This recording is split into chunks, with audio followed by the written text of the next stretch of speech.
شروع اللہ کے نام سے جو بڑا مہربان اور نہایت رحم کرنے والا ہے۔ السلام علیکم ورحمۃ اللہ وبرکاتہ۔ حضرت ابو سعید خدری رضی اللہ تعالیٰ عنہ سے روایت ہے کہ نبی صلی اللہ علیہ وآلہ وسلم نے مشروب میں پھونک مارنے سے منع فرمایا، تو ایک آدمی نے عرض کیا، برتن میں گرا ہوا تنکا دیکھوں تو پھر کیا کروں؟ آپ صلی اللہ علیہ وآلہ وسلم نے فرمایا، اسے پھینک دو۔ اس نے عرض کیا، میں ایک سانس سے سیراب نہیں ہوتا۔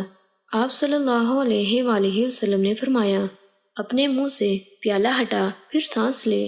حضرت ابو سعید خدری رضی اللہ تعالیٰ عنہ بیان کرتے ہیں، رسول اللہ صلی اللہ علیہ وآلہ وسلم نے پیالے کے ٹوٹے ہوئے حصے سے پینے سے اور مشروب میں پھونک مارنے سے منع فرمایا۔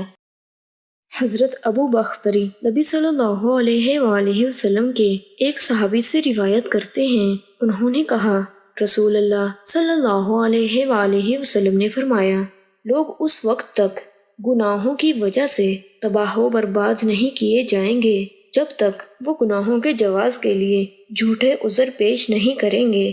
یہ مشکوٰۃ المصابیح کی روایت ہے جس کا حوالہ ساتھ موجود ہے۔ اللہ تعالیٰ سے دعا ہے کہ اللہ تعالیٰ ہمیں تمام چھوٹے بڑے گناہوں سے بچنے کی توفیق عطا فرمائے، آمین۔